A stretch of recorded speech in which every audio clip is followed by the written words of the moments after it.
خالد صاحب کیا لگ رہا ہے پھر اب عید کے بعد یہ غداری کا مقدمہ قائم ہوگا یا اگر عدت کیس میں عمران خان صاحب کو ریلیف ملتا ہے تو رہا ہو جائیں گے؟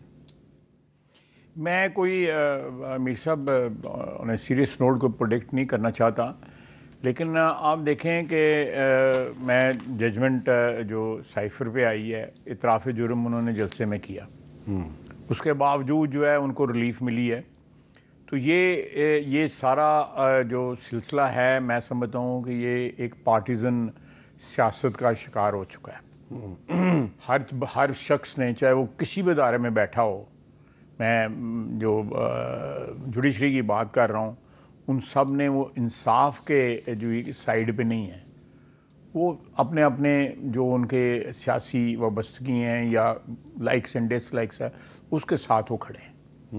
اگر انصاف کے ساتھ کھڑے ہوں تو میرا خیال ہے کہ میں کچھ کہنا نہیں چاہتا، لیکن بڑے بڑے محترم جج صاحبان ہوئے ہیں، انہوں نے عمران خان کے وقت کیا کیا، کس کے کہنے پہ کیا کیا ہے، سب کچھ تاریخ کا حصہ ہے.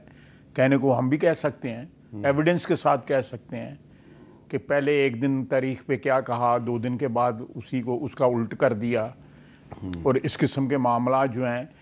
میں یہ دکھ کی بات ہے کہ ہمارے تمام تر ادارے جو ہیں نا، میں ان کی بات کر رہا ہوں، سویلین اداروں کی بات کر رہا ہوں، اس میں وہ تو ایکسپریس نہیں کر سکتے اپنے آپ کو. جو فوج ہے ہماری تو وہ تو زیادہ سے زیادہ آئی ایس پی آر کے ذریعے کو ایکسپریس کر لیں، لیکن ہم تو روزانہ ایکسپریس کرتے ہیں، اسمبلی میں بھی کرتے ہیں، یہاں بھی کرتے ہیں، آپ بھی کرتے ہیں، کالم بھی لکھتے ہیں. عدالتی جو ہے وہ اب ٹیلی ویژن پہ چلنی شروع ہو گئی ہے، وہ وہاں پہ ایکسپریس کرتے ہیں، بلکہ وہ نام لکھواتے ہیں کہ نہیں یہ جو ہمارا ریمارک ہے اس کے ساتھ ہمارا نام بھی لکھیں. تو یہ سارے کے سارے پارٹیزن ہو گئے ہوئے ہیں.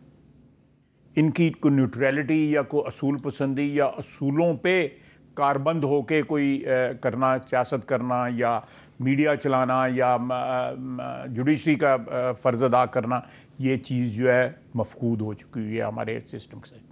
یہ پریکٹس میں نہیں رہی، اور یہ بدقسمتی ہے ہماری.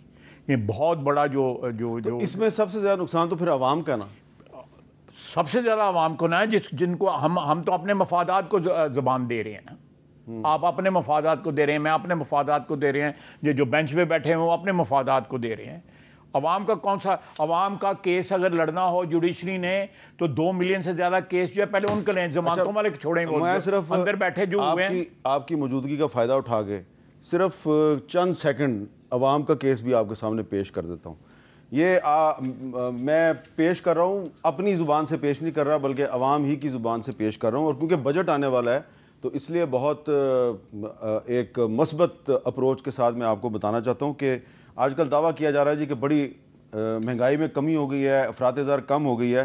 تو یہ صرف چند سیکنڈ کی ہیں. خواجہ صاحب کا تعلق کیونکہ پنجاب سے ہے، سیالکوٹ سے ان کا تعلق ہے، تو میں آپ کو بتانا چاہوں گا کہ یہ جو کہا جا رہا ہے، آپ اشتہارات دیکھ رہے ہیں جی کہ گوشت سستا ہو گیا ہے. ذرا دیکھیں گوشت کتنا سستا ہوا ہے، ذرا راول پنڈی میں دیکھیں جی گوشت کتنا سستا ہوا ہے. حکومت ہی گھر بیٹھی ہوئی ہے، عوام کو کہہ رہی ہے جی آپ اتنے کا بیچو، 1350 کا، تو 2000 پیچھے سے آ رہا ہے، ہم کیسے دے سکتے ہیں؟ اس پہ عمل درآمد نہیں ہو سکتا کیونکہ مال مہنگے ہیں، پیچھے سے مال بہت مہنگے آ رہے ہیں. ٹھیک ہے، تو آپ ایسا کریں کہ حکومت کو بولیں ہمیں بکرے لے کے دے دے، تو ہم 1300 کیا 1200 بھی بیچ لیں گے. ذبح میں 2000 پر ریٹ ہے پر کے جی کا. یہ لوگ باہر بھیج رہے ہیں 2425 روپے کلو باہر جا رہا ہے، تو یہ کدھر 1300 1350 روپے بیچیں گے ادھر دکانوں پہ؟ 1300 سے 62 روپے کلو نہیں مل سکتا. کوئی منڈی میں 10 کلو بکرا 20,000 21,000 سے کم منڈی میں نہیں ملتا. گورنمنٹ کا کام ہے کہ پیچھے اس چیز کو دیکھا جائے کہ خالی یہ نہیں کہ دکاندار کو ریٹ دیا جائے کہ آپ اس چیز پہ بیچیں. سر اس ریٹ پہ عمل تو نہیں ہوا، پیچھے سے ہم کو جو مل رہا ہے تو 1800 2000 روپے ہم سے پیچھے سے مل رہا ہے، ہم اس ریٹ پر کس طرح بیچتا ہے؟ وزیر اعلیٰ پنجاب کو چاہیے پہلے ہمارے سلیٹر ہاؤس میں آئے جو ان سے 1900 روپے کلو ادھر تلائی کر رہے ہیں، اور آگے دکانوں کے 60 ہزار کرائے ہیں. گورنمنٹ ہمیں 1200 دے، ہم 1265 بیچیں گے، 1266 روپے ہم بیچیں تو ہمیں پھانسی لگا دیں. میرے پاس مختلف شہروں کی صورتحال ہے اسی طرح. خالد صاحب حکومت کہہ رہی ہے، میں کمنٹ کروں؟ ہاں بتائیں. میں کمنٹ کروں. بڑا اچھا کیا آپ نے بھی. میر صاحب یہ بات بالکل ٹھیک کر رہے ہیں. اسلام آباد شہر میں ایک مسجد میں جمعے کی نماز پڑھنے گیا تھا، مہینے 1.5 مہینے پرانی بات ہے. بائی چانس میں گزرا تھا یہاں پہ، یہ انفارمیشن منسٹری ہے، اس کی بیک سائڈ پہ مسجد. انہوں نے مجھے کہا جی یہاں پہ اسلام آباد میں 3 ریٹ ہیں، ایک منڈی کا، دوسرا پھر مڈل مین کا، اور تیسرا جو ہے ریٹیلر کا. اور 200 روپے کا 200 روپے کی چیز وہاں سے چلتی ہے اور ریٹیلر کے پاس 400 کی بکتی ہے. یہ بات صحیح ہے نا؟ بالکل صحیح. یہ سارے جو تینوں لوگ جو انوالوڈ ہیں منڈی میں اور بیچ میں اور اس کے بعد ریٹیلر کے پاس یا چھاپڑی والے کے پاس یا دکان والے کے پاس, یہ سارے کون ہیں؟ اس میں حکومت کا کیا تعلق ہے؟ یہ آپ کا کیا تعلق ہے؟ یہ میرا کیا تعلق ہے؟